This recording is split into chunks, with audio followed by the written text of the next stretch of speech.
Hello dear student, आप सभी का एक बार फिर स्वागत करते हैं अपने इस यूट्यूब चैनल पे। आज के इस वीडियो में क्लास 10th हिंदी का 2024 का जो अंशाल सेट 1 चल रहा था उसका लेक्चर नंबर 5 करने वाले हैं। इसके पीछे मैंने इसका 4 लेक्चर दे चुका है जिसमें हमने काफी प्रश्नों को हल कर लिया है। हर एक प्रश्न को मैंने लिख कर उसका उत्तर दिया है ताकि आपको इधर उधर नहीं खोजना पड़े। ठीक है, तो यदि आप हमारे चैनल पर पहली बार आए हैं तो चैनल को सब्सक्राइब और वीडियो को लाइक और एक प्यारा सा कमेंट जरूर कीजिएगा कि ये वीडियो कैसा लगा। यदि आप एक कमेंट करेंगे तो उससे मुझे बहुत ज्यादा मोटिवेशन मिलता है। तो आपको बस एक प्यारा सा कमेंट जरूर कर देना है कि वीडियो कैसा लगा। बाकी आप चैनल को सब्सक्राइब जरूर कीजिएगा। यदि आप चाहते हैं कि 2025 एग्जाम में 95 प्लस को करना है 2025 के एग्जाम में हिंदी में, तो आपको बस एक ही काम करना है अभी से। क्या करना है कि 2024 के जितने सेट हैं, सर कितने सेट हैं बाबू? 7 सेट है। कितने सेट है? 7 सेट है। इन सातों सेट को यदि आपने अच्छे से लगा लिया, हर एक प्रश्न को आपने लगा लिया, समझ लिया, तो आपका यहाँ से 95 प्लस स्कोर होने से कोई नहीं रोक सकता है। यही 2024 के सातों सेट से ही सवाल 2025 में बनकर आएंगे। 100% है। तो आपको कुछ नहीं करना, इन सातों सेट के प्रश्न को आपको कवर कर लेना है। ठीक है, ऑलरेडी मैं सेट 1 को स्टार्ट कर दिया हूँ, बहुत जल्द समाप्त हो जाएगा, एक और दो वीडियो में। बाकी हम लोग सेट 2 को भी स्टार्ट कर देंगे। इसी तरह मैं सभी सब्जेक्ट का अनसॉल्व सेट करा रहे हैं, आप जाकर चैनल प्लेलिस्ट में देख लीजिए और सभी सब्जेक्ट में 95 प्लस स्कोर जरूर कीजिए। ठीक है, चलिए वीडियो को स्टार्ट करते हैं और इसके अगले वाले प्रश्न को हल करते हैं। ठीक है, चलिए देखिए, हम लोग इसके पिछले वीडियो में 25 तक प्रश्न को कवर कर लिया था। इस वीडियो में हम लोग 26 नंबर प्रश्न जो है उसको कवर करेंगे। ठीक है, 26 नंबर प्रश्न क्या कह रहा है बाबू? 26 नंबर प्रश्न आपको कितने नंबर का? 5 नंबर का आपका ये प्रश्न है। ठीक है, कह रहा है कि दिए गए लेखकों में से किसी एक लेखक का जीवन परिचय देते हुए उनकी एक प्रमुख रचना का उल्लेख कीजिए। ठीक है, तो कितने नंबर का? 5 नंबर प्रश्न का है। 3 आपको पढ़ा दिया, आचार्य रामचंद्र शुक्ल, डॉक्टर राजेंद्र प्रसाद, और तीसरा पद्मलाल पुन्नालाल बख्शी, और चौथा रामधारी सिंह दिनकर। मतलब 4 कवि आपको लेखक का नाम दिया गया है। इन चारों में से किसी एक का ही लिखना है और 5 नंबर मिल जाएगा। ठीक है, तो मैं इंपोर्टेंट वाला कौन है? आचार्य रामचंद्र शुक्ल और का मैं करा देता हूँ। ठीक है, ये इंपोर्टेंट ये वाला है जिसको आपको जरूर से जरूर क्या कर लेना है। कैसे लिखना है जीवन परिचय वो भी मैं आपको बता देता हूँ। ठीक है, इसी तरह आपको एग्जाम में लिखना है ताकि आपका 5 में 5 नंबर मिल जाए। ठीक है, चलिए इसको साइड करते हैं और मैंने ऑलरेडी लिखा है उसको मैं आपको दिखा देता हूँ। ठीक है, चलिए ध्यान समझिएगा इसको। देखिए, आपको एग्जाम में 2025 एग्जाम में आपको हूबहू ऐसा ही लिखना है ताकि आपका एक भी नंबर यहाँ से न कटे। ध्यान समझिएगा, मैं इसमें कुछ खास बात बताने वाला हूँ ताकि आपका एक भी नंबर नहीं कटे। ठीक है, चलिए ध्यान से देखिएगा। क्या करना है, सबसे पहले आपको इस तरह एक खाना बनाना है और जैसे मैंने लिखा है उसी तरह आपको एग्जाम में लिख देना है। सबसे पहले आपको हेडलाइन आना है नाम, और इसमें लिखना है आचार्य रामचंद्र शुक्ल। फिर आपको लिखना है जन्म, जन्म स्थान, पिता का नाम और मृत्यु और रचना। ठीक है, तो नाम में आपको क्या लिखना है? आचार्य रामचंद्र शुक्ल। जन्म कहाँ हुआ था? सन 1800, मतलब जन्म कब हुआ था? सन 1884 ईस्वी में।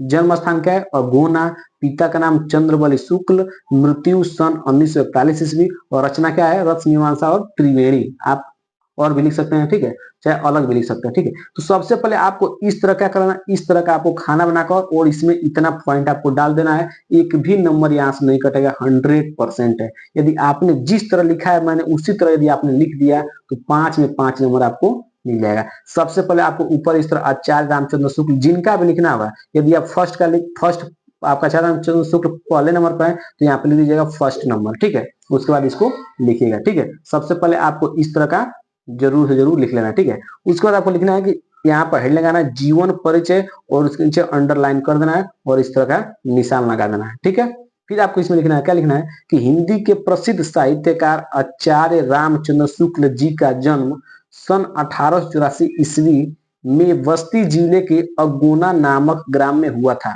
मोस्ट इंपोर्टेंट वाला पॉइंट जो है उसको क्या क्या क्या किस तरह लिखेगा? ब्लैक पेन से लिखेगा ताकि आपको कहाँ पे अट्रैक्टिव लगे और एग्जामिनर का डायरेक्ट जो फोकस है वो इस पर आए और आपका फुल नंबर दे दे। ठीक है, तो कहाँ हुआ था वो?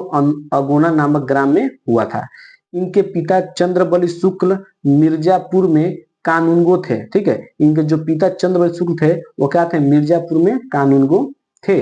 ठीक है, इनकी प्रारंभिक शिक्षा अपने पिता के पास के जिले के राठ तहसील में हुई और इन्होंने मिशन स्कूल से 10वीं की परीक्षा उत्तीर्ण की।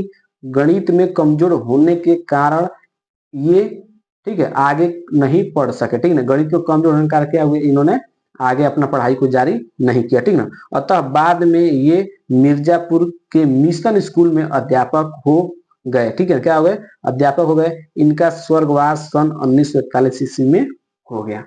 ठीक, तो ये आपका रहा जीवन परिचय। और जीवन परिचय के बाद आपका 2 नंबर क्या रहेगा, रचनाएं रहेगा। उसमें हेड लगाना से पहले आपको रचनाएं अंडरलाइन कर देना है। उसमें लिख देना आपको रस मीमांसा, त्रिवेणी, भ्रमर गीत सार, चिंतामणि। ठीक है, आप चाहे तो और भी लिख सकते हैं।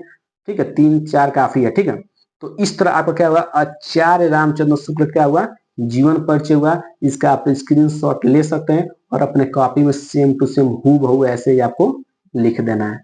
ठीक है, आशा करते हैं कि रामचंद्र शुक्ल का जीवन परिचय पूरी तरह से क्लियर हो गया होगा।